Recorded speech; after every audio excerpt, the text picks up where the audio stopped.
नमस्कार, welcome to career मंत्रा 9.1। मैं अंकित यादव आपके अपने यूट्यूब चैनल में आपका स्वागत करता हूं। जैसा कि थंबनेल देखकर आप समझ रहे होंगे कि आज की क्लास में हम UP triple S C PET 2022 के लिए अंकित भाटी सर की बुक लेकर के आए हैं। इस बुक में हम भारतीय इतिहास कंप्लीट कर चुके हैं और भारतीय राष्ट्रीय आंदोलन जो नेक्स्ट टॉपिक है उसे कंप्लीट कर रहे हैं। आज की क्लास का यह क्रांतिकारी आंदोलन तथा उग्र राष्ट्रवाद का उदय टॉपिक नंबर 3 रहेगा। चलिए आपका समय ज़्यादा बर्बाद ना करते हुए आपके दिमाग की गागर में भरते हैं ज्ञान का महासागर। आपने अभी तक चैनल सब्सक्राइब नहीं किया हो तो चैनल सब्सक्राइब कर दीजिए, लाइक कर दीजिए, शेयर कर दीजिए और कमेंट करके मुझे बताइए कि आपको किस बुक से रिलेटेड सेशन चाहिए। चलिए वीडियो शुरू करते हैं। क्रांतिकारी आंदोलन तथा उग्र राष्ट्रवाद का उदय। इसमें क्या है, गर्म दल के लोग शामिल हो गए थे तो क्रांतिकारी आंदोलन बोला गया है, उग्र राष्ट्रवाद का उदय भी इस बात को बोला गया है। ठीक है, नरम दल के नेताओं में अब गर्म दल के नेता भी शामिल हो गए हैं। अब चलते हैं, अब देखते हैं क्या क्या है इसमें। इस दौर की क्रांतिकारी गतिविधियों का मुख्य कारण अलग अलग क्षेत्र में प्रशासनिक शोषण और अधिकारियों द्वारा दुर्व्यवहार रहा।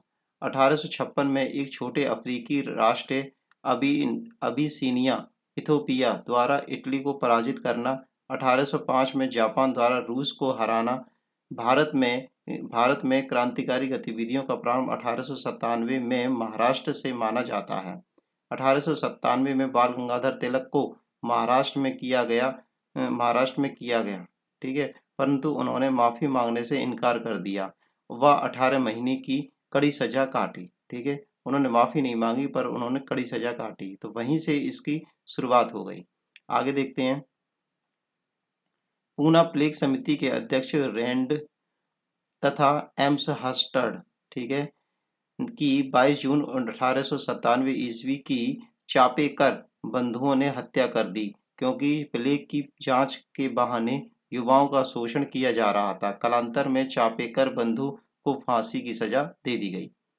1908 में खुदीराम बोस व प्रफुल्ल चौकी ने मुजफ्फरनगर के बदनाम न्यायाधीश किंग्सफोर्ड के काफिले पर बम फेंका और असफल रहने के बाद प्रफुल्ल चाकी ने स्वयं को गोली मार ली और खुदीराम बोस फांसी पर चढ़ने वाले भारत के सबसे युवा शहीद बने।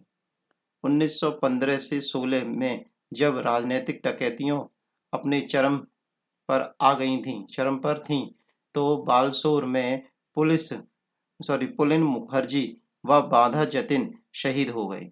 महाराष्ट्र में विनायक दामोदर सावरकर ने 1904 में अभिनव भारत समाज की स्थापना की।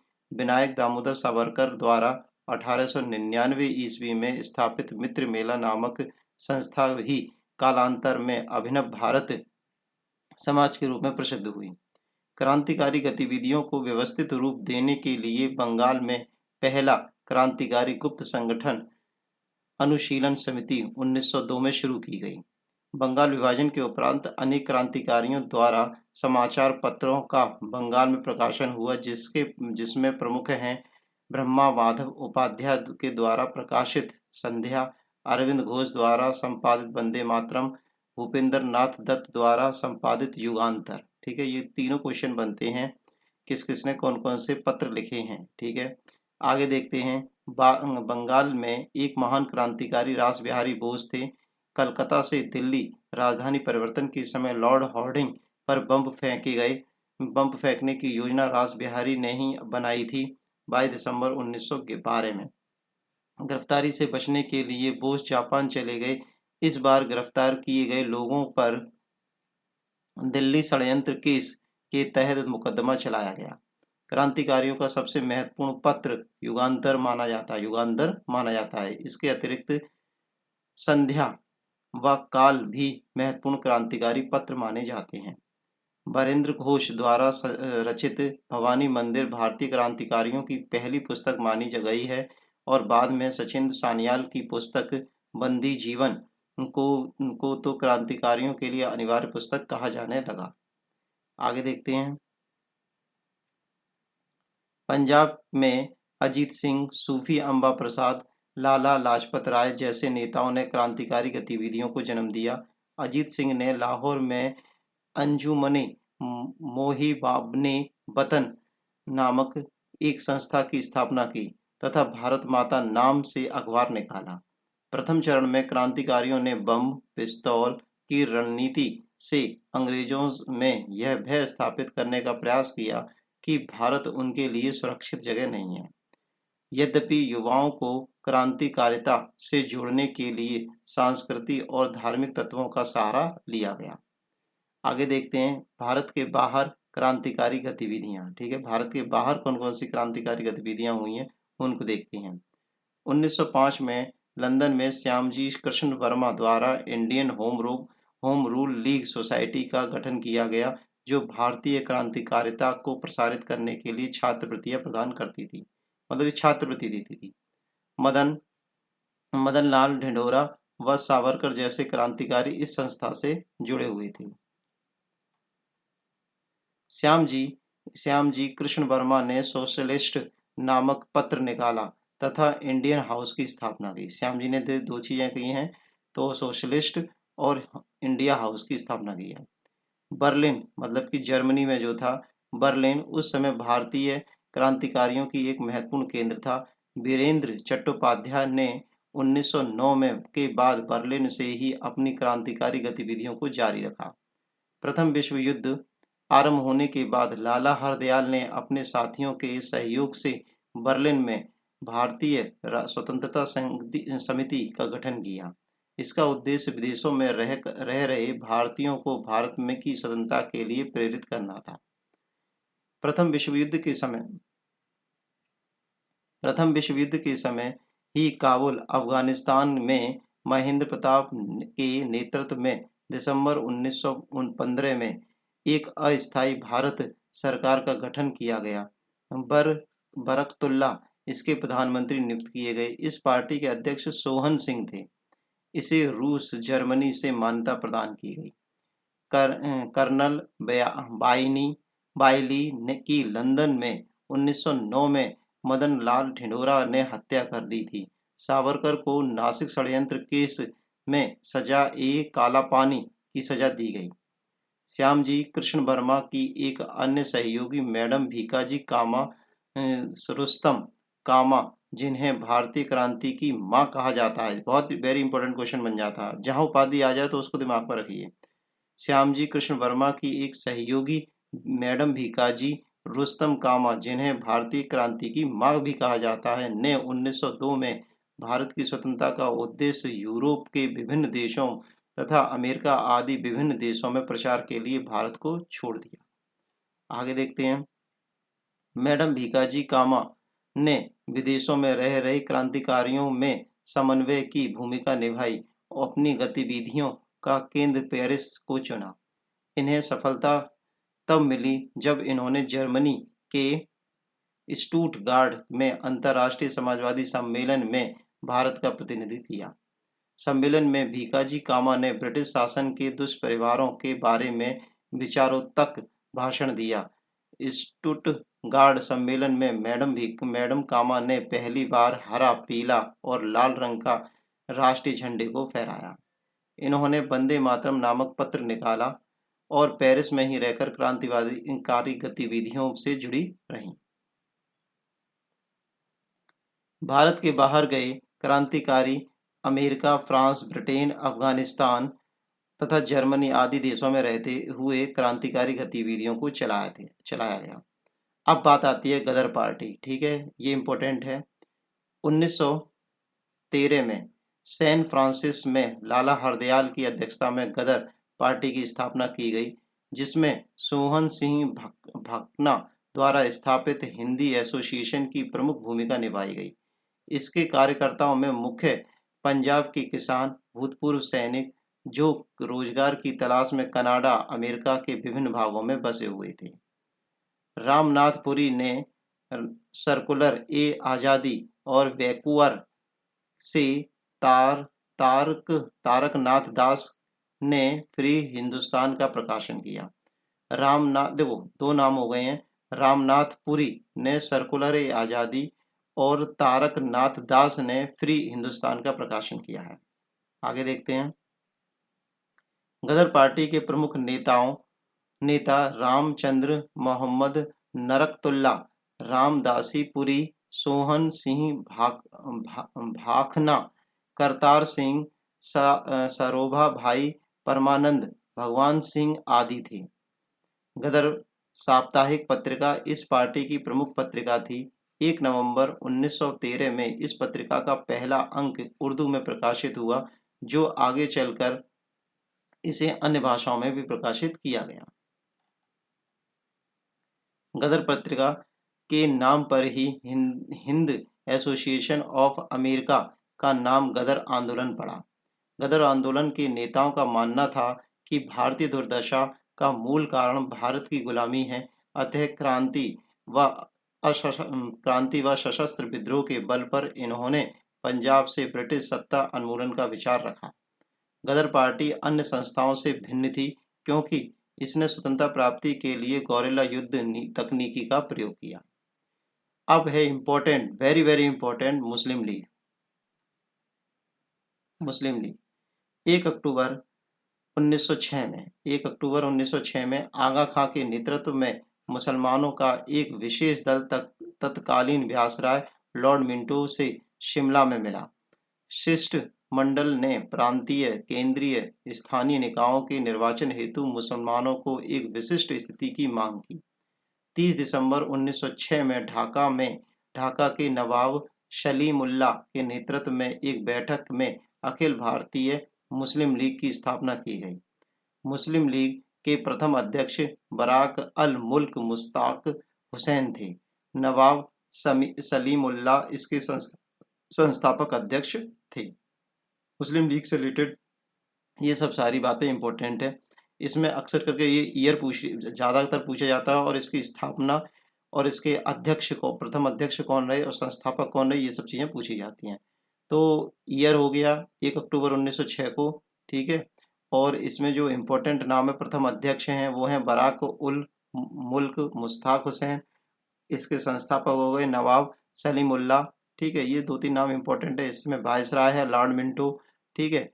आगा खां के नेतृत्व में इसकी स्थापना हो रही है। अब बात करेंगे हम दिल्ली दरबार की। दिल्ली दरबार में क्या है देखते हैं।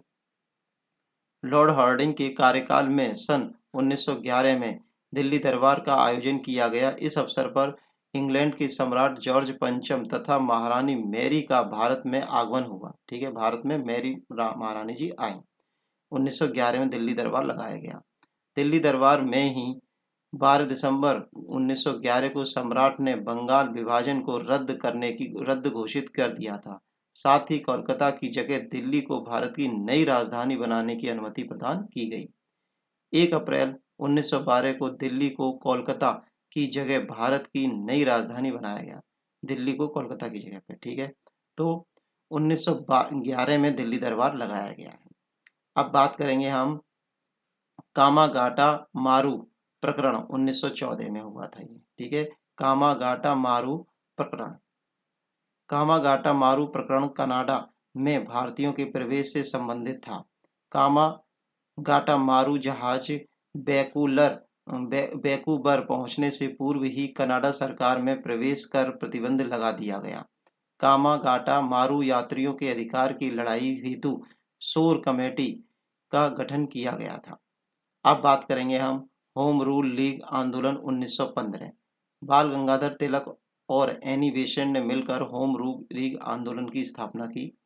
बाल गंगाधर तिलक द्वारा 28 अप्रैल 1915 को होम रूल लीग की स्थापना की गई, जिसके प्रथम अध्यक्ष जोसेफ बपिस्टा थे।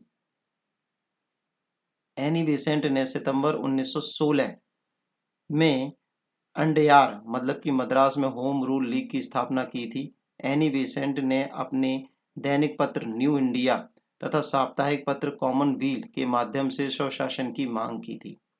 तिलक ने मराठा जो कि अंग्रेजी भाषा में था और केसरी जो कि मराठी भाषा में था पत्रिकाओं के माध्यम से जन सामान्य से स्वशासन और राष्ट्रीयता के विचारों का प्रचार किया। क्रांतिकारी आंदोलन का द्वितीय चरण। अब ये द्वितीय चरण आ गया क्रांतिकारी आंदोलन का।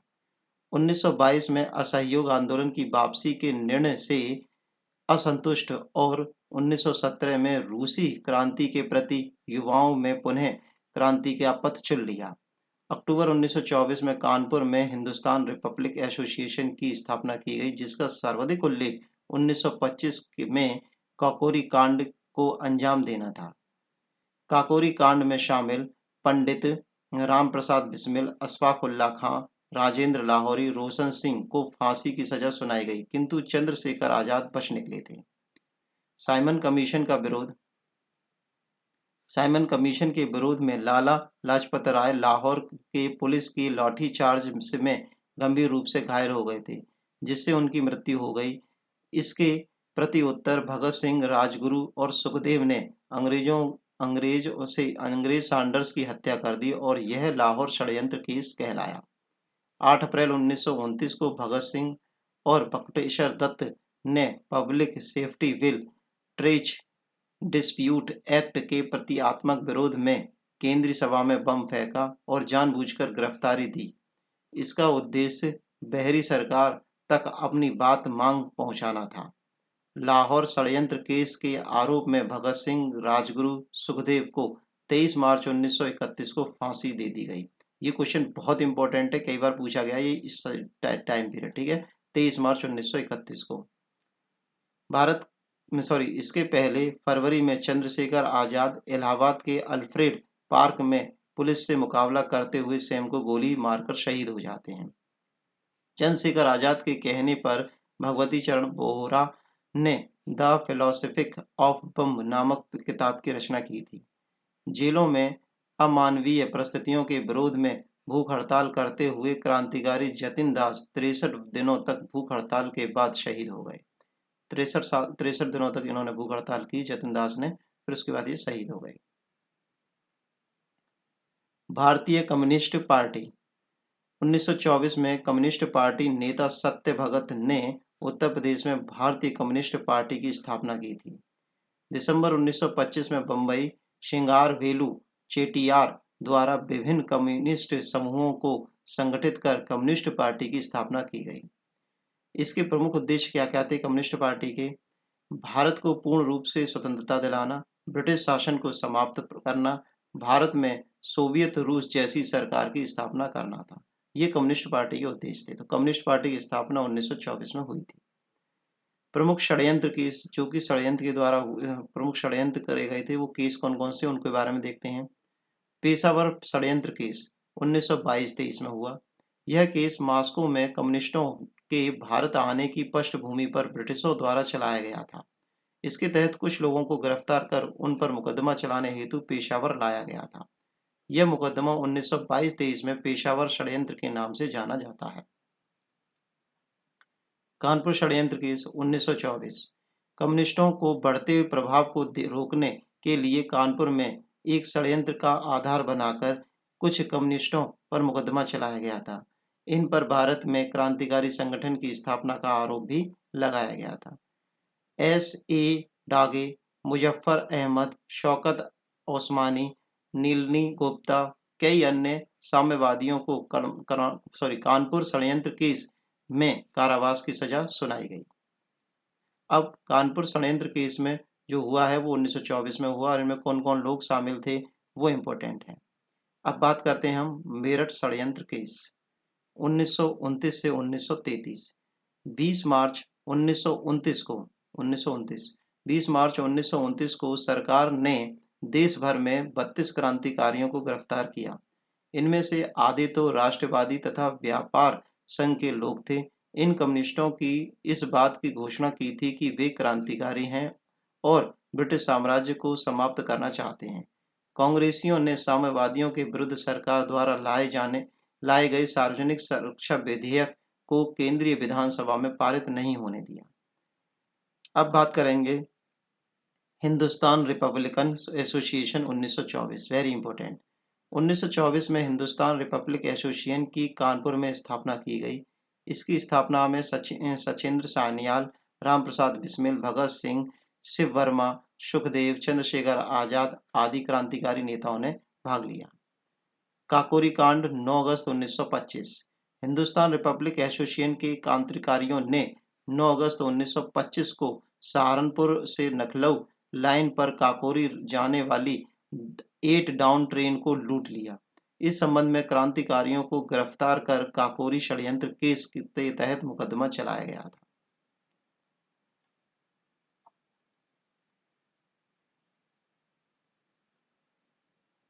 अब बात करेंगे हम हिंदुस्तान सोशलिस्ट रिपब्लिकन एसोसिएशन। 1928 में चंद्रशेखर आजाद के नेतृत्व में हिंदुस्तान सोशलिस्ट रिपब्लिक एसोसिएशन का गठन किया गया। चंद्रशेखर आजाद ने दिल्ली के फिरोज शाह कोटला में हिंदुस्तान सोशलिस्ट रिपब्लिकन एसोसिएशन की स्थापना की। इसका उद्देश्य भारत में समाजवाद गणतंत्रवादी राज्य की स्थापना करना था।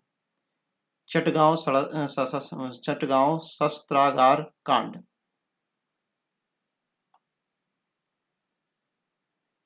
बंगाल के सूर्यसेन को, जिनको मास्टर दा के नाम से जाना जाता है, ने इंडियन रिपब्लिकन आर्मी की स्थापना की थी। सूर्यसेन ने रिपब्लिकन आर्मी के सदस्य अंबिका चक्रवर्ती, प्रीतिलता वाडेकर, गणेश घोष, कल्पना दत्त आदि को ने मिलकर चटगांव शस्त्रागार पर हमला कर दिया। 16 फरवरी 1933 को सूर्यसेन गिरफ्तार कर लिए गए। उन पर मुकदमा चलाया गया, जिसके तहत 12 जनवरी 1934 को उन्हें फांसी की सजा दे दी गई। प्रीतिलता वाडेकर की चटगांव की रेलवे इंस्टीट्यूट पर छापा मारते वक्त मृत्यु हो गई। दिसंबर 1931 को सुनीति चौधरी, शांति घोष ने गोली मारकर एक जिलाधिकारी की हत्या कर दी थी। फरवरी 1932 में बीना दास ने दीक्षांत समारोह के दौरान उपाधि ग्रहण करते समय गवर्नर को गोली मार दी। राष्ट्रवाद का क्रांतिकारी क्षण इसलिए और भी विशिष्ट हो जाता है क्योंकि पहली बार इस समय महिलाओं की क्रांतिकारी भूमिका प्रभावी रूप से सामने आती है। अब बात करेंगे हम महात्मा गांधी तथा अन्य नेताओं की क्या क्या भूमिका रही।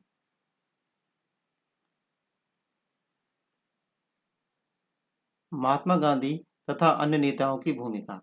2 अक्टूबर 1869 में पोरबंदर में महात्मा गांधी का जन्म हुआ। इंग्लैंड में बैरिस्टर की शिक्षा लेने के बाद भारत आने पर उन्होंने पहला केस राजकोट में लड़ा था। 1893 में अब्दुल्ला का केस लड़ने के लिए दक्षिण अफ्रीका डरबन चले गए। वहीं के उनके राजनीतिक जीवन की शुरुआत हुई। अफ्रीका में गांधी जी टॉलस्टॉय और फिनिक्स फार्म की स्थापना की तथा 1906 में पहली बार सफलतापूर्वक सत्याग्रह किया। 9 जनवरी 1915 को गांधी जी भारत वापस आ गए। इसी उपलक्ष्य में 9 जनवरी 2003 से भारत सरकार द्वारा प्रवासी दिवस मनाया जा रहा है। गांधी जी ने दक्षिण अफ्रीका में इंडियन ओपिनियन नामक पत्र निकाला। नवजीवन साप्ताहिक पत्र यंग इंडिया गांधी जी द्वारा संचालित होते थे। 1909 में उनकी हिंदी स्वराज नामक पुस्तक प्रकाशित हुई, जिसमें उन्होंने भारत पर पड़ते पाश्चात्य प्रभावों की प्रति चिंता व्यक्त की तथा लिखा कि अंग्रेजों को बाहर निकालने से अधिक आवश्यक अंग्रेजियत को बाहर निकालना है। मतलब लोगों के अंदर जो अंग्रेजी आ रहा है उसको बाहर निकालना, मतलब अंग्रेजों की तरह जो ट्रीट कर रहे हैं वो लोग। गांधी जी ने गुजराती भाषा में माई एक्सपेरिमेंट विद ट्रुथ नामक आत्मकथा लिखी। इसका अंग्रेजी अनुवाद उनके सचिव महादेव देसाई ने किया था। बाद में उनके निजी सचिव प्यारे लाल बने, जिन्होंने गांधी की डायरी नामक पुस्तक लिखी थी। 1919 से 1947 में भारतीय स्वतंत्रता आंदोलन के काल को गांधी युग के नाम से जाना जाता है। ठीक है, क्या नाम से जाना था? गांधी युग। इस चरण में हिंदू मुस्लिम मतभेद अपने चरम स्तर पर पहुंच गए थे। परिणाम स्वरूप 1940 में जिन्ना के नेतृत्व में मुस्लिम लीग द्वारा पृथक पाकिस्तान की मांग की गई। गांधी जी का भारत में आगमन। जनवरी 1915 में गांधी जी दक्षिण अफ्रीका से भारत लौटे। यहाँ गोपाल कृष्ण गोखले के विचारों से प्रभावित हुए और आगे चलकर महात्मा गांधी ने गोपाल कृष्ण गोखले को अपना राजनीतिक गुरु मान लिया। गांधी जी भारत आने से के समय प्रथम विश्व युद्ध चल रहा था। ठीक है, गांधी जी ने अंग्रेजों का समर्थन किया तथा भारतीयों को सेना में शामिल होने के लिए प्रोत्साहित किया, जिसके कारण कुछ लोग सेना में भर्ती करने वाला सर्जेंट भी कहने लगे। ठीक है, मतलब सेना में भर्ती करने वाला ये आदमी है। प्रथम विश्व युद्ध में अंग्रेजों के समर्थन के कारण ब्रिटिश सरकार ने 1915 में गांधी जी को केसर-ए-हिंद की उपाधि दी। भारत आने के पश्चात गांधी जी साबरमती नदी के किनारे सत्याग्रह आश्रम या साबरमती आश्रम की स्थापना की। इसका उद्देश्य रचनात्मक कार्यों को प्रोत्साहन देना था। इन्होंने साबरमती आश्रम को अपने कार्यों का केंद्र स्थल बना लिया। महात्मा गांधी के स्थानीय प्रयोग। अब महात्मा गांधी से रिलेटेड कुछ आंदोलन है वो देखेंगे। चंपारण सत्याग्रह 1917। महात्मा गांधी ने सत्याग्रह का प्रथम बड़ा प्रयोग बिहार के चंपारण में 1917 में किया। चंपारण में सत्याग्रह करने के प्रमुख कारण चंपारण में यूरोपीय निलहों द्वारा तकावी ऋण या तिनकठिया व्यवस्था थी, जिस कारण किसानों को अपनी जमीन का 3/20वें भाग पर नील की खेती करनी अनिवार्य कर दी गई थी। 1917 में चंपारण के एक किसान राजकुमार शुक्ल ने इस स्थिति से गांधी जी को अवगत कराया और गांधी जी को चंपारण आने का न्योता दिया। गांधी जी चंपारण जाकर किसानों की समस्या से जानकारी प्राप्त कर ब्रिटिश सरकार से इस समस्या का हल की सिफारिश की। ब्रिटिश सरकार ने गांधी जी के प्रयासों से इस समस्या से निपटने के लिए एक आयोग गठित किया तथा गांधी जी को इसका सदस्य नियुक्त किया। महात्मा गांधी जी चंपारण में तिनकठिया पद्धति को खत्म करने में सफल रहे और किसानों को अंग्रेजों निलहों से मुक्ति मिल गई। चंपारण सत्याग्रह की सफलता के बाद रविंद्रनाथ टैगोर ने खुश होकर गांधी जी को पहली बार महात्मा कहा। किसने कहा महात्मा? रविंद्रनाथ टैगोर ने। चंपारण आंदोलन के दौरान ब्रजकिशोर, राजेंद्र प्रसाद, महादेव देसाई, नरहरि पारिज, जेपी कृपलानी आदि सहयोगी बन गए। यहाँ की महिलाओं ने उन्हें बापू की उपाधि भी दी। अब आगे देखते हैं हम लोग। अहमदाबाद मिल मजदूरों की समस्या 1918। अहमदाबाद में मिल मालिकों व मजदूरों के बीच प्लेग बोनस को लेकर विवाद हुआ था, जिसमें प्लेग की समस्या खत्म होने के बाद मिल मालिक बोनस को समाप्त करना चाहते थे, जबकि प्रथम विश्व युद्ध के कारण महंगाई बहुत बढ़ गई थी, जिसके कारण मजदूर इसे जारी रखना चाहते थे। इस समस्या की जानकारी प्राप्त होने के बाद महात्मा गांधी जी ने मजदूरी में 30% वृद्धि की मांग की। इसके पश्चात मिल मालिकों ने 20% बोनस देने की घोषणा की और यह भी कहा कि इसको देने के बाद उन सभी मजदूरों को मिल से नहीं निकाला जाएगा।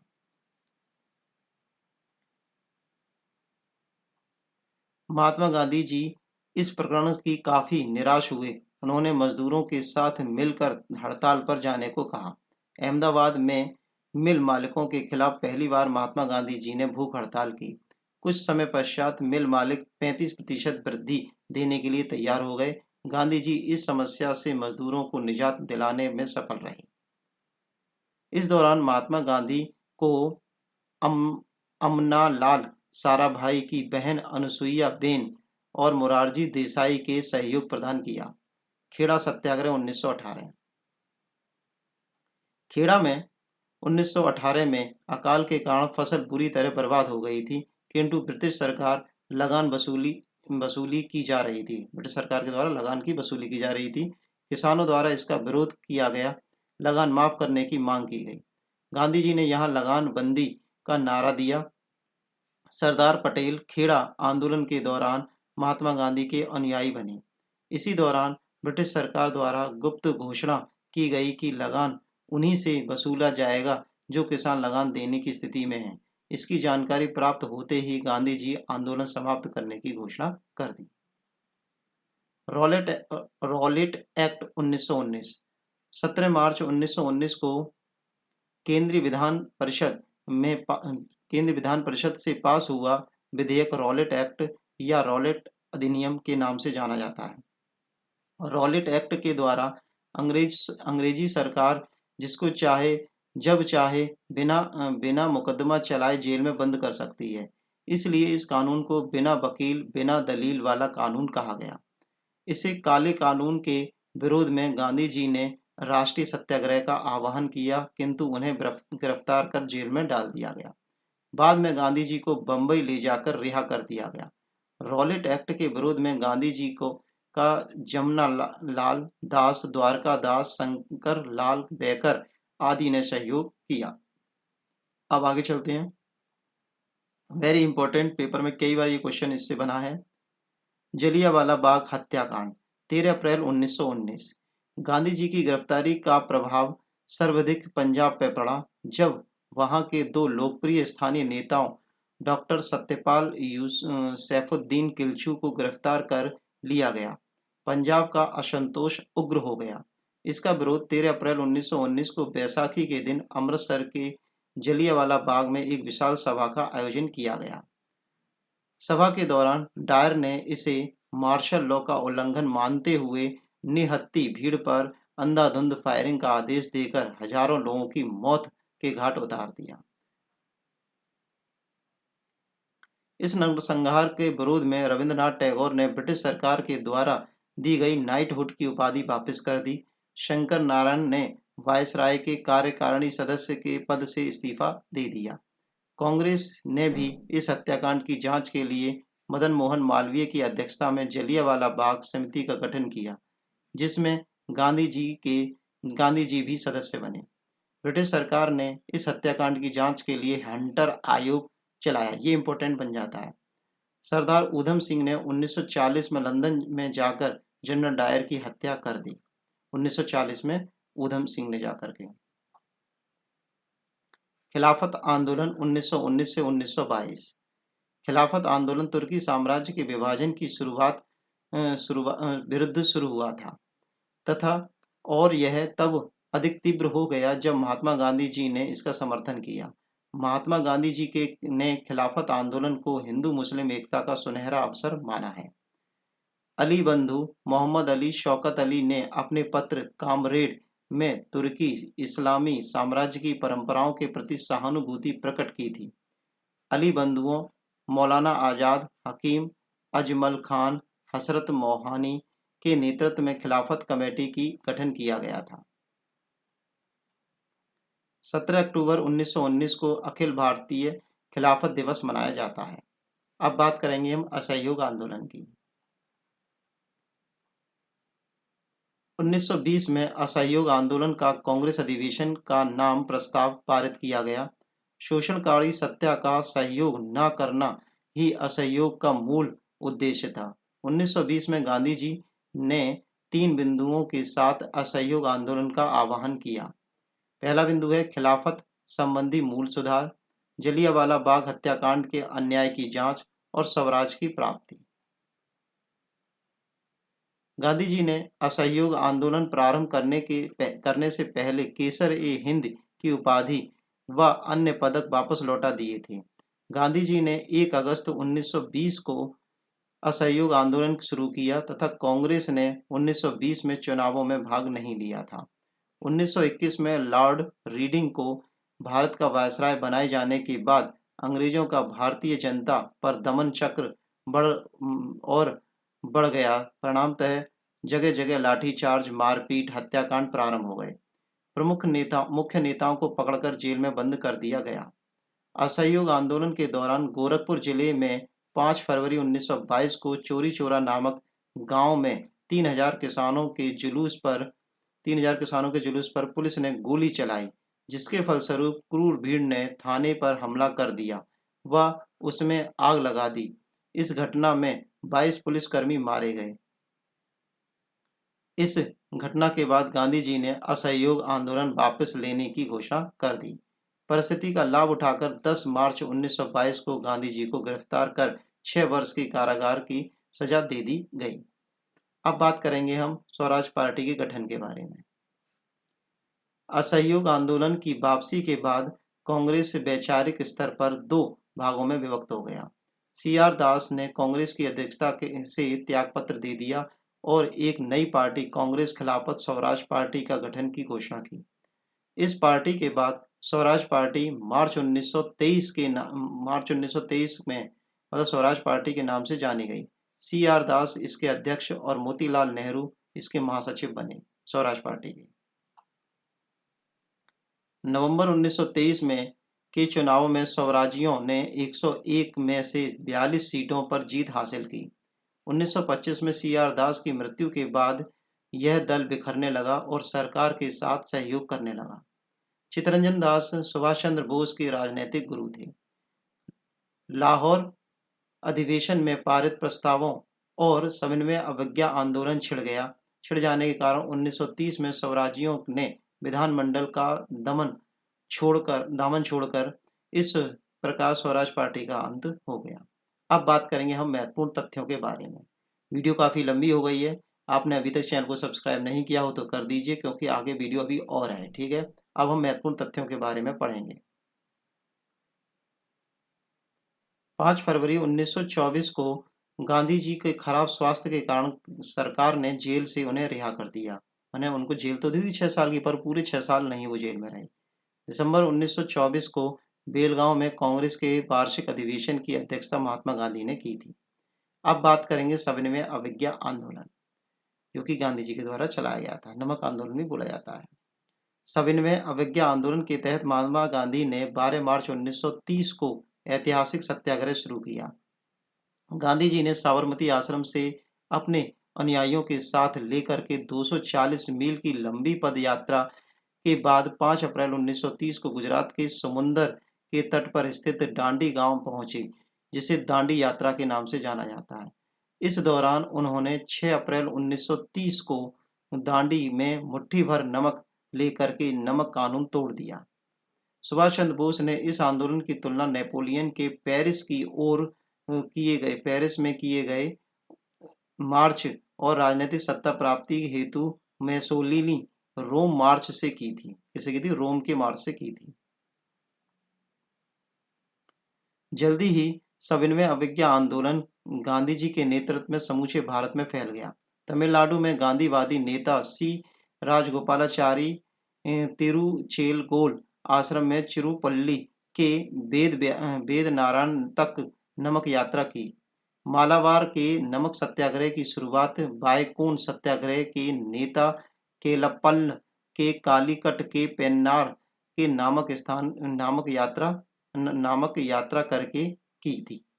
उड़ीसा में गोपचंद्र बंधु चौधरी के नेतृत्व में बालासोर, कटक, पुरी में नमक आंदोलन चलाया गया। अब क्या है, जैसे गांधी जी ने शुरुआत कर दी तो कई अलग अलग जगह पर अब सभी लोग अलग अलग अपना नेतृत्व कर रहे हैं, मतलब चला रहे हैं नमक आंदोलन। असम में सिलहट और बंगाल में नोवाखड़ी में भी नमक कानून तोड़ने का प्रयास किया गया। पश्चिमोत्तर सीमांत प्रांत में मुसलमानों ने खान अब्दुल गफ्फार खां के नेतृत्व में गठित खुदाई खिदमतगार या लाल कुर्ती संगठन में सविनय अवज्ञा आंदोलन में सक्रिय भूमिका निभाई थी। सविनय अवज्ञा आंदोलन के दौरान गढ़वाली रेजिमेंट में 2 पटलूनों ने सत्याग्रहियों पर गोली चलाने से मना कर दिया। इन रेजिमेंटों के नेता चंडी सिंह गढ़पाली थे। इसके पहले सिपाहियों को लंबी सजाएं दे दी गई थी। आगे देखते हैं। असम के कनिंघम का भारतीय पुरातत्व जनक, जो कि भारतीय पुरातत्व के जनक थे, असम के कनिंघम का भारी विरोध हुआ, जिसमें छात्रों व अभिभावकों को आंदोलन से न जुड़ने की चेतावनी दी गई। उत्तर पूर्व में जनजातियों ने भी आंदोलन में बढ़ चढ़ कर भाग लिया। 13 वर्षीय युवा नागा महिला रानी गैडी न्यूड ने अपने नागा साथियों के साथ सविनय अवज्ञा आंदोलन में समर्थन दिया और कालांतर में नेहरू ने गौडी नलियू को रानी की उपाधि से सम्मानित किया। ठीक है, इसी आंदोलन के दौरान छात्रों ने, ये कुछ मिट गया है, चलिए, छात्रों ने तथा छात्राओं ने मंजरी सेना का गठन किया कर आंदोलनकारियों की मदद की।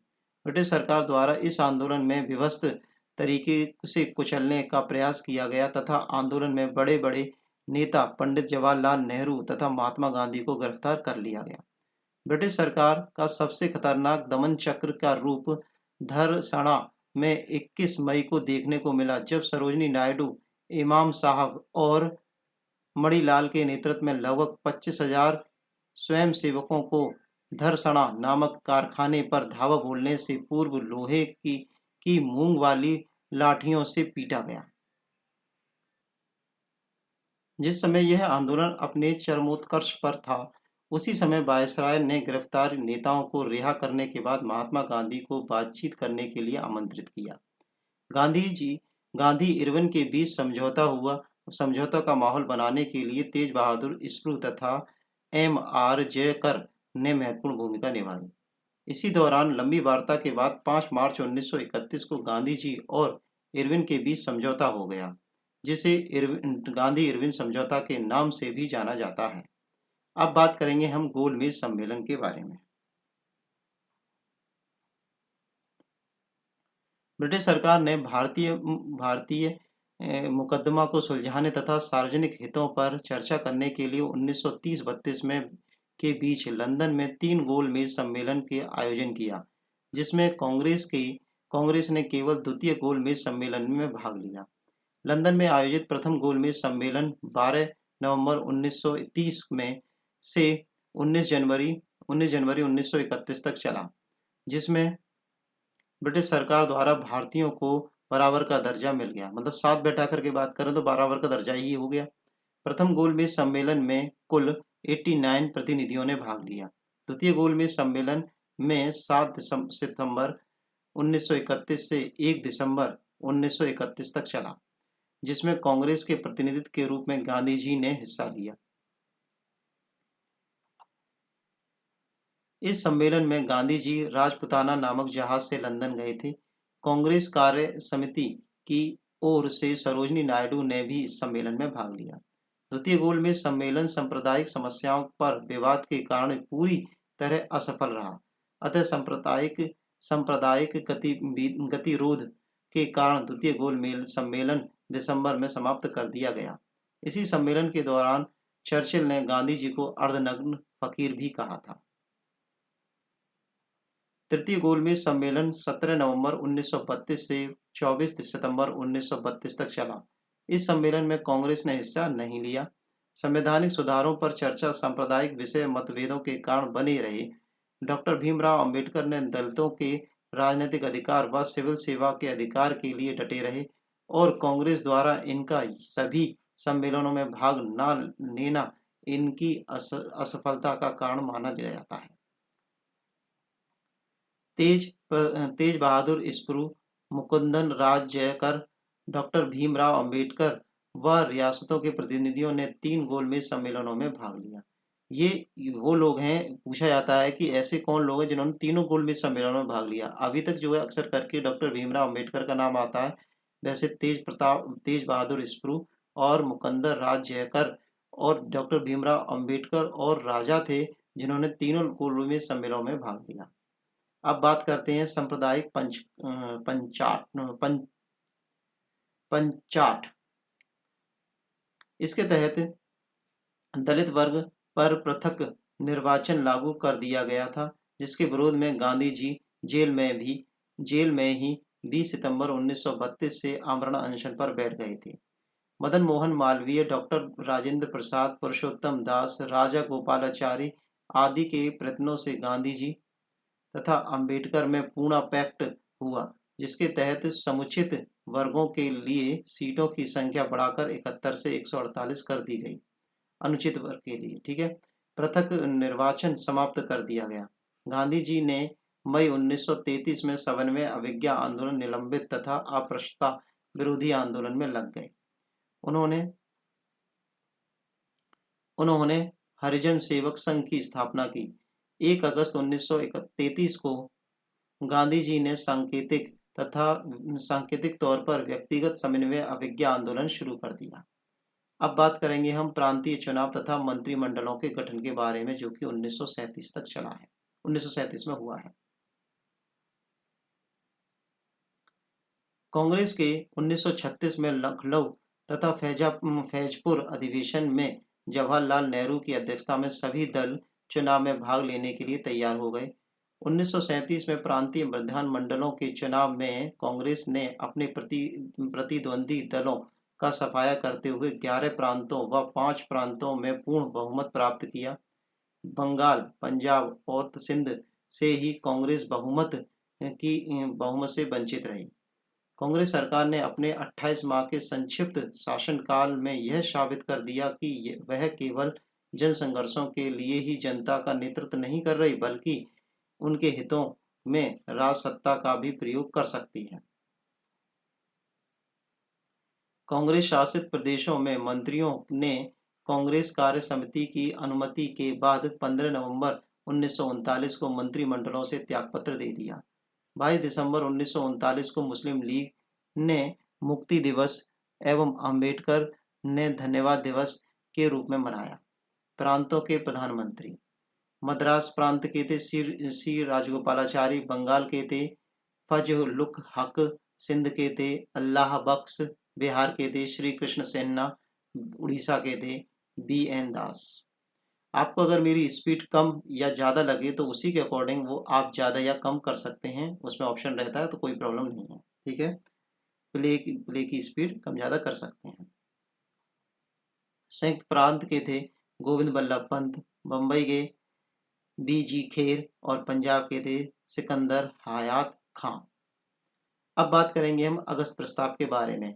प्रांतीय विधान मंच ने 8 अगस्त 1940 को लॉर्ड लिनलिथगो की अध्यक्षता में अगस्त प्रस्ताव प्रस्तुत किया। इसमें डोमिनियन स्टेट एवं संविधान निमात्री सभा के गठन की बात कही गई, जिसे कांग्रेस ने अस्वीकार कर दिया। क्रिप्स प्रस्ताव मार्च 1942। द्वितीय विश्व युद्ध के दौरान ब्रिटेन पर मित्र राष्ट्रों का दबाव डाला गया कि भारत की जनता के साथ न्यायपूर्ण व्यवहार किया जाए, जिस पर सरकार ने स्टेफर्ड क्रिप्स को भारत भेजा। 28 मार्च 1942 को भारत पहुंचे और अपनी योजना प्रस्तुत की, जिसमें युद्ध के बाद भारत को डोमिनियन स्टेट दर्जा देने की बात कही गई। इसे कांग्रेस और मुस्लिम लीग ने अस्वीकार कर दिया। गांधी जी ने इसे दिवालिया होने वाला बैंक का उत्तरार्ध दिनांक का चेक कहा। मतलब ऐसा बैंक जो कि खुद दिवालिया होने वाला है और आगे की डेट दे करके हमें पैसे के लिए कह दे रहा है, मतलब उस चेक से। 11 अप्रैल 1942 को क्रिप्स प्रस्तावों को वापस ले लिया गया। अब बात करेंगे हम भारत छोड़ो आंदोलन, वेरी इंपॉर्टेंट। भारत छोड़ो आंदोलन 1942। क्रिप्स मिशन के वापस लौटने के उपरांत गांधी जी ने एक प्रस्ताव तैयार किया, जिसमें अंग्रेजों से तुरंत भारत छोड़ने तथा जापानी आक्रमण होने पर भारतीयों के अहिंसक असहयोग का आह्वान किया था। महात्मा गांधी ने अंग्रेजों को भारत छोड़ने का नारा दिया।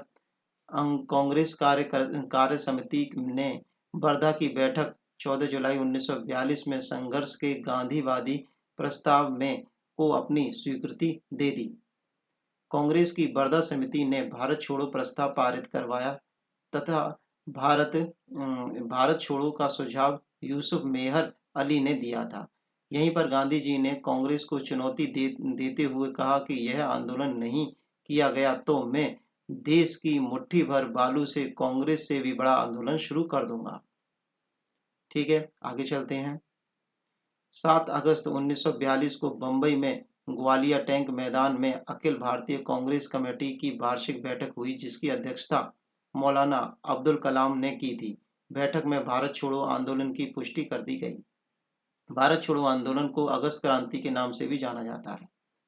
कांग्रेस ने भारत छोड़ो आंदोलन को थोड़े बहुत संशोधन के बाद 8 अगस्त 1942 को पास कर दिया। भारत छोड़ो आंदोलन 9 अगस्त 1942 को शुरू होते ही गांधी जी तथा कांग्रेस के अन्य मुख्य नेताओं को ऑपरेशन जीरो आवर के तहत गिरफ्तार कर लिया गया। गांधी जी को गिरफ्तार कर आगा खां पैलेस में रखा गया और सरोजनी नायडू तथा कस्तूरबा गांधी को गिरफ्तार कर आगा खां पैलेस में रखा गया। इसी दौरान ब्रिटिश सरकार ने कांग्रेस को गैर कानूनी घोषित करते हुए उसकी संपत्ति जब्त कर लिया गया। आगे देखते हैं। डॉक्टर राजेंद्र प्रसाद को पटना के बांकीपुर जेल में नजरबंद कर दिया गया। जयप्रकाश नारायण को गिरफ्तार कर हजारीबाग सेंट्रल जेल में रखा गया। बाद में जेल की दीवार फांदकर फरार हो गए तथा आजाद दस्ता नामक दल का गठन कर भूमिगत होकर भारत छोड़ो आंदोलन प्रक्रिया को सक्रिय भूमिका निभाते रहे। महात्मा गांधी ने इस आंदोलन में करो या मरो का नारा दिया, जो समूचे देश में गूंज उठा। प्रमुख नेताओं की गिरफ्तारी के बाद आंदोलन का नेतृत्व युवाओं ने संभाला। जैसे ही अरुणा आसफ अली ने ग्वालिया टैंक मैदान में तिरंगा लहराया, वैसे ही भारत छोड़ो आंदोलन और भी तीव्र हो गया। आंदोलन की गतिविधियों को संचालित व प्रसारित करने के लिए कांग्रेस रेडियो की स्थापना की गई, जिसका संचालन उषा मेहता ने किया।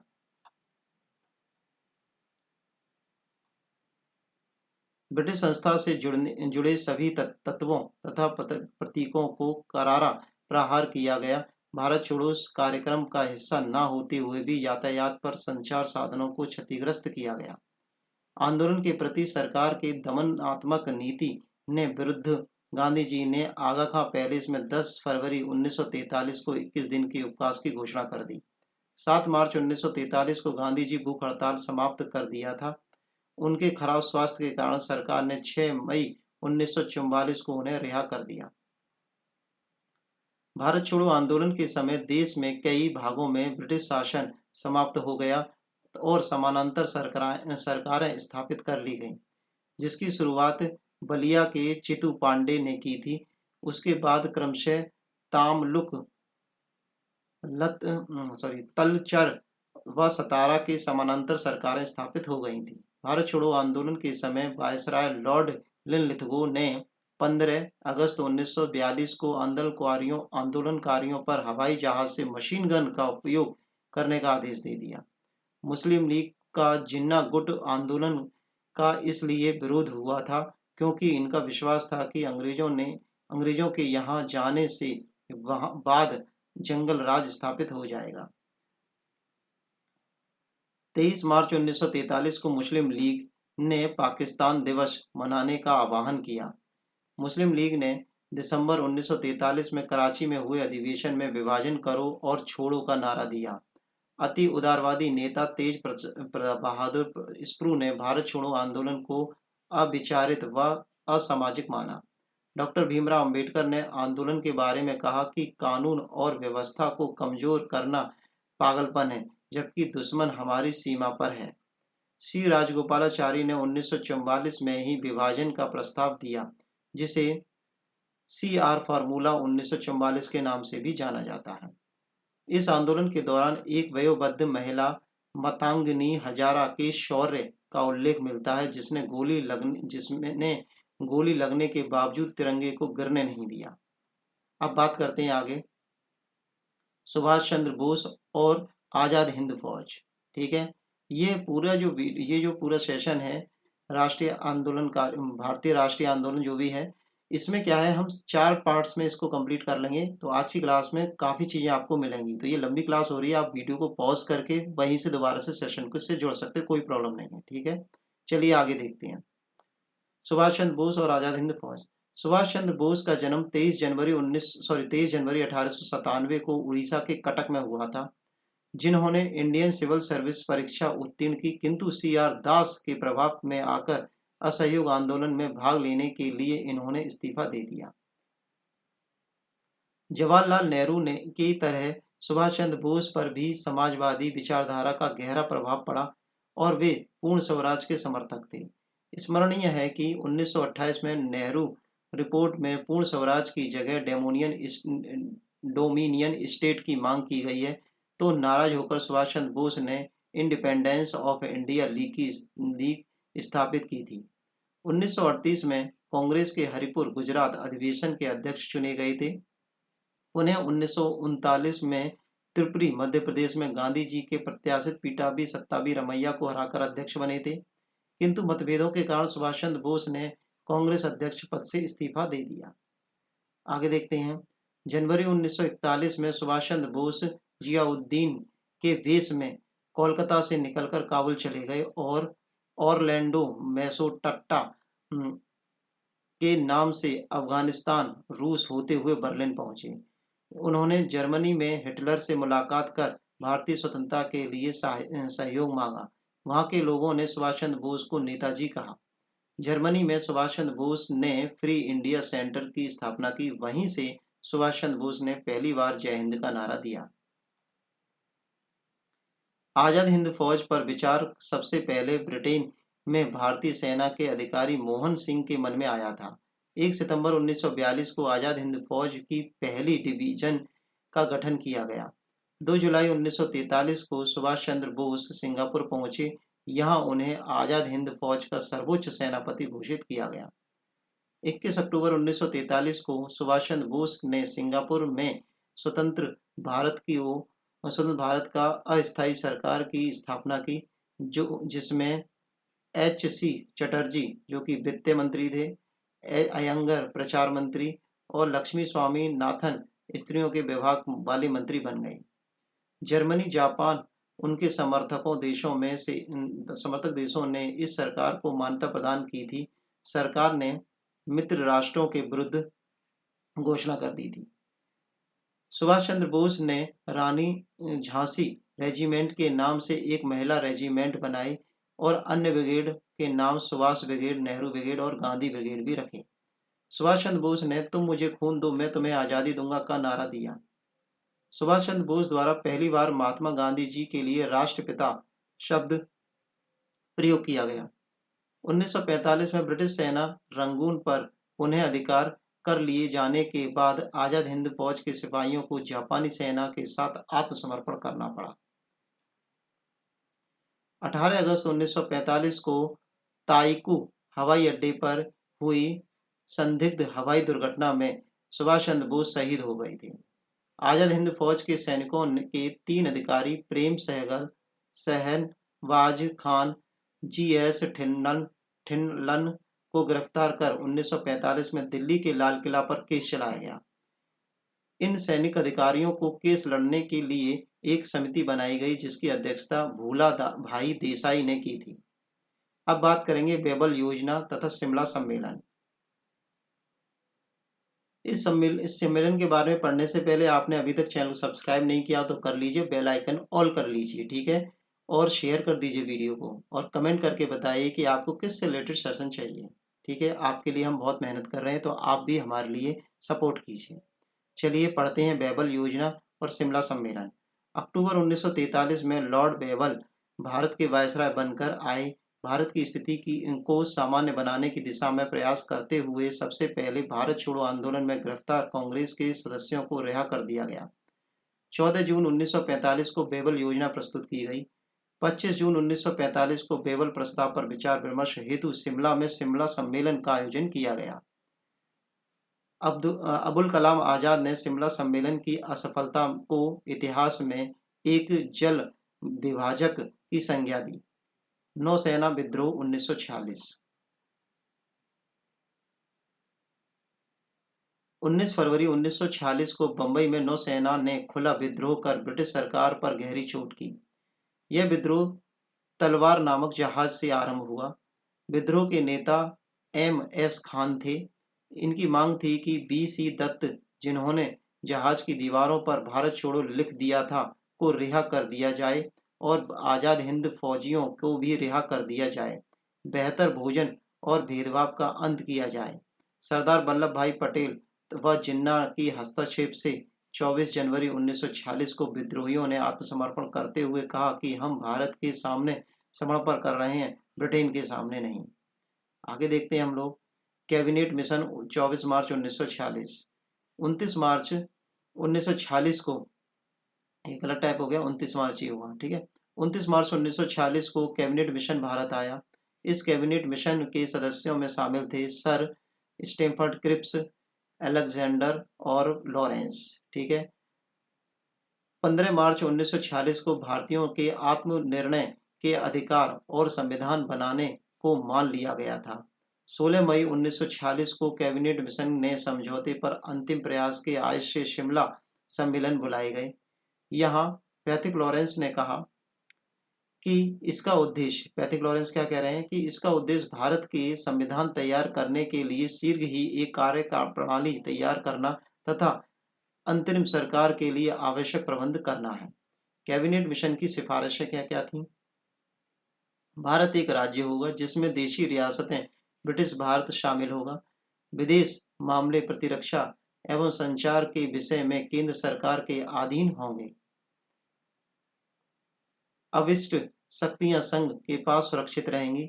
संविधान सभा का गठन प्रांतीय विधानों सभाओं की देशी रियासतों के प्रतिनिधियों के अप्रत्यक्ष चुनाव प्रणाली द्वारा किया जाएगा। मुस्लिम लीग की पाकिस्तान की मांग को ठुकरा दिया गया। 24 जून 1946 को कैबिनेट मिशन वापस चला गया। कैबिनेट मिशन वापस जा चुका है। अब बात करेंगे हम 26 जून 1946 को मुस्लिम लीग की कैबिनेट मिशन की प्रस्तावों को स्वीकार करते हुए पाकिस्तान की मांग के लक्ष्य को प्राप्त करने के लिए संघर्ष जारी रहेगा। संविधान सभा के लिए हुए चुनावों में ब्रिटिश भारत के प्रांतों के 296 स्थानों में कांग्रेस द्वारा 208 व 73 मुस्लिम लीग पे जीत हुई। मतलब 208 तो कांग्रेस ने जीत ली और 73 जो है मुस्लिम लीग की जीत हो गई। 16 अगस्त 1946 को मुस्लिम लीग ने सीधी कार्यवाही दिवस मनाया, जिसका उद्देश्य सांप्रदायिक दंगे फैलाना, आतंक का माहौल बनाकर यह सिद्ध करना था कि हिंदू मुसलमान एक साथ नहीं रह सकते। ठीक है।